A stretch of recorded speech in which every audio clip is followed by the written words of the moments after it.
Shalimar Jewelry inaugural offer. Flat 9% VA on gold ornaments, 12,500 off on purchase of 1 kg silver.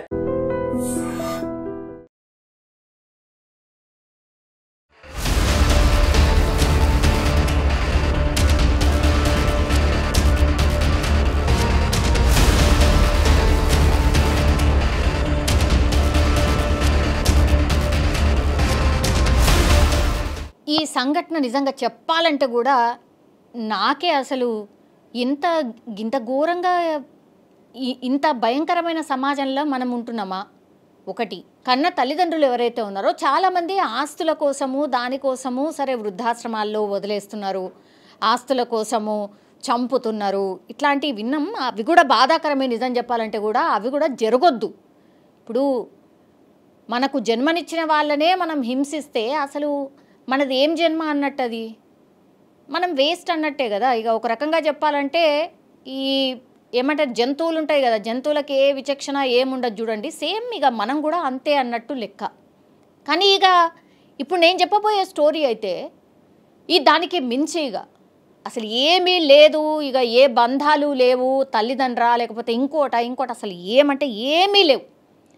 Mahabub Nagar జిల్లా జడ్చర్ల మండలం పోలేపల్లి గ్రామానికి చెందినటువంటి ఈ వ్యక్తి ఎవరైతే ఉన్నారో, ఏమో నాకైతే వ్యక్తి అని కూడా అనాలని అనిపిస్తలేదు, నిజంగా అంత కోపం వస్తుంది. వీడు శ్రీధర్ జులాయిగా తిరుగుడు, తాగుడు, తందానలాడు, అంతే. ఇక ఈ దంపతులకి యాక్చువల్లీ 4 పిల్లలు, 2 కూతుర్లు 2 కొడుకులు, ముగ్గురికి కూడా మ్యారేజ్ అయిపోయింది. ఈ శ్రీధర్ అనేటోడు ఎవరైతే ఉన్నారో తల్లిదండ్రులతో పాటే ఉంటాడు, ఏం చేసేదేం లేదు, జులాయిగా తిరుగుడు, అంతే. ఇక కూలీ పనులు చేసుకొని బతుకుతున్నారు ఈ దంపతులు కూడా.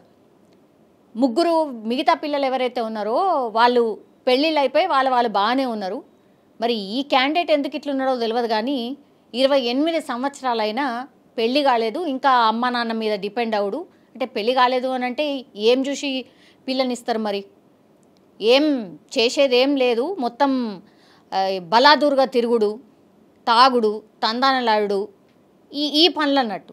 లాస్ట్కి వస్తే కూలీ పనులు చేసి వాళ్ళు బతుకుతున్న ఈ తల్లిదండ్రుల మీదనే ఆధారపడే కాకుండా వాళ్ళ కూలీ డబ్బులు కూడా లాక్కొని తాగి ఇంటికొచ్చి కన్న తల్లి మీదనే అసభ్యంగా ప్రవర్తించుడు, కన్న తల్లినే వేధించుడు.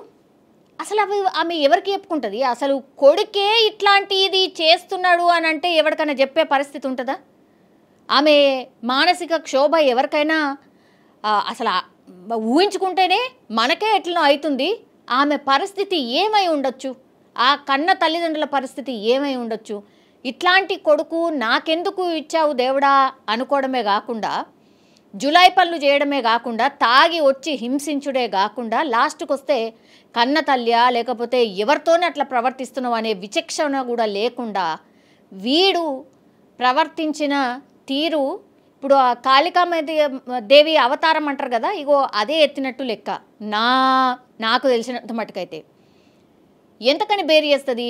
కొన్ని నెలలు అవుతుందట వీడు చేసే చేష్టలు కావచ్చు, వీడు చేసే బిహేవియర్ కావచ్చు, మరి మానసికంగా మంచిగా లేదా ఏందా అని అంటే మరి తాగుతున్నాడు, తింటున్నాడు, వాళ్ళ దగ్గర నుంచి పైసలు గుంజుకుంటున్నాడు, పోతున్నాడు, బాగానే ఉంటున్నాడు. జులాయిగా తిరుగుడు, లాస్ట్కి వస్తే పాపం కష్టం అంతా చేసుకొని వచ్చిన తల్లిదండ్రుల దగ్గరికే వచ్చి అసభ్యంగా ప్రవర్తించుడు, అమ్మను వేధించుడు.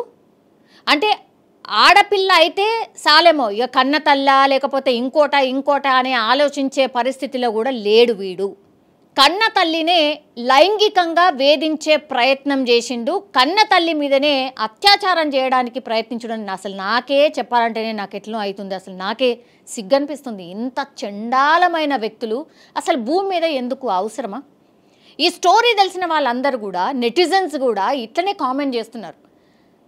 మనిషి ఎట్లయితారు వీళ్ళు, అసలు మనిషి అని చెప్పడానికి లేనే లేదు. చూడ్డానికి ఎట్లున్నాడు, నిజంగా సూపుకి కూడా వీడు పెద్ద వేస్ట్ అనే విషయమే అర్థమవుతుంది, సూప్కే కనబడుతున్నది. వీళ్ళని ఏం చేయాలి? ఇప్పుడు నేను ఒక రిక్వెస్ట్ చేస్తున్నా, అసలు నిజం చెప్పాలంటే కూడా ఎవరైనా సరే కామన్ పబ్లిక్ ఇట్లాంటి స్టోరీ విన్న తర్వాత ఇట్లనే రియాక్ట్ అవుతారేమో. వీళ్ళని అరెస్ట్ చేసి జైల్లో వేసి మేపి కూసోబెట్టి వాడికి ఖర్చు పెట్టి ఎందుకు? గవర్నమెంట్కి ఎందుకు ఆ ఖర్చు కూడా ఎందుకు? అసలు భూమి మీద ఉండాల్సిన అవసరం ఏమన్నా ఉందా? కన్న తల్లినే చెరబట్టినోడు ఇంకా అసలు వావి వరుసలు ఏమీ లేనట్టే కదా లెక్క. ఎందుకు మరి అట్లాంటి అంటే ఆలోచన ఉన్నోడు ఎందుకు బతుకుండాలి? అవసరం లేదు కదా. ఎవరైనా సరే మరి ఇట్లనే రియాక్ట్ అవుతారు, సేమ్ నాలాగానే రియాక్ట్ అవుతారు. మరి అట్లాంటి వాళ్ళని జనాల మధ్యలో వదిలేసేయాలి. వదిలేసి నేను ఎన్కౌంటర్ చెయ్యాలి అనే రిక్వెస్ట్ కూడా చాలామంది చేస్తున్నారు. ఎన్కౌంటర్ కూడా అసలు ఆ బుల్లెట్ కూడా వేస్ట్, టైం వేస్ట్, అసలు పోలీసు వాళ్ళ ఖర్చు వేస్ట్, ఆ బుల్లెట్ ఖర్చు కూడా వేస్టే. భూమి మీద ఎందుకు ఉండాలి? మనుషుల మధ్యలో వదిలేయండి. ఏం చేసుకుంటారో ఆ తర్వాత కేసు రాసుకుంటారు, ఏమన్నా రాసుకోరు, ఏం కాదు, ఏం పర్లేదు. ఇట్లాంటి వాళ్ళు బతికుండడానికే లేదు. తల్లి మీద లైంగిక దాడి చేయబోతుంటే గట్టిగా తల్లి అరుస్తే పక్కనే ఇంకో రూమ్లో పడుకున్న భర్త వచ్చి ఆమెని కాపాడే ప్రయత్నంలో భాగంగా ముఖం మీద ఒక ఇంట్లో ఉన్న కర్రలు ఉంటాయి కదా, అది తీసుకొచ్చి నెత్తి మీద కొడితే వాడు అక్కడికక్కడే పడిపోతే ఆ తర్వాత మళ్ళా కూడా లేచే ప్రయత్నం చేసినప్పుడు ఇంకో దెబ్బ వేసిండు. కన్న తండ్రే కొడుకుని చంపిండు. కొడుకు ఎందుకైతాడు? అసలు మనిషే కాదు కానీ చంపిండు అంటుండ్రు. అసలు ఆయన చంపలే, తండ్రి చంపలేదు. ఆయన ఒక రకంగా భారం తగ్గించిండు, భూమి మీద భారం తగ్గించిండు. అట్లాగే వాళ్ళ తల్లిదండ్రులు ఎవరైతే ఉన్నారో రుణం తీర్చుకున్నాడు, చంపేసి రుణం తీర్చుకున్నట్టే లెక్క నన్ను అడుగుతానైతే. నిజంగా నాకే ఇంత ఎమోషనల్ అవుతుంది. పాపం వాళ్ళ పరిస్థితి ఒకసారి ఊహించుకుంటే నిజంగా ఎంత ఘోరమై ఉంటుంది కదా, ఎంత భయంకరంగా ఉంటుంది కదా. వాళ్ళు అసలు బతకగలుగుతారా? అసలు అట్లాంటి ఆలోచన ఎన్ని నిద్ర లేని రాత్రులు ఆ తల్లి గడిపి ఉంటుంది, ఎన్ని నిద్ర లేని రాత్రులు ఇప్పుడు కూడా గడుపుతారు వాళ్ళ తల్లిదండ్రులు. ఎట్లా వీళ్ళకు న్యాయం ఎట్లా? సో నా ఒపీనియన్ అయితే ఇది. ఈ ఇన్సిడెంట్ మీద మీ ఒపీనియన్ కూడా నేను కోరుతున్నా, మీ ఒపీనియన్ కూడా తెలియజేయాల్సిందిగా కోరుతున్నా.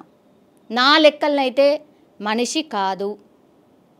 మీరేమనుకుంటున్నారు ఈ ఇన్సిడెంట్కి సంబంధించి? ఎట్లాంటి పనిష్మెంట్ ఇవ్వాలి? అసలు ఇట్లాంటి మనుషుల మీద ఎట్లాంటి చర్యలు తీసుకోవాలి?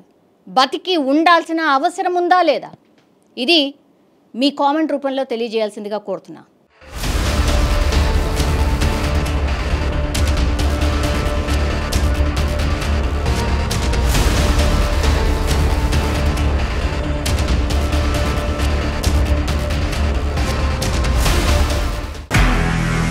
నిజంగా ప్రస్తుతం ఉన్నటువంటి సమాజం దేనికి ప్రయారిటీ ఇస్తుంది?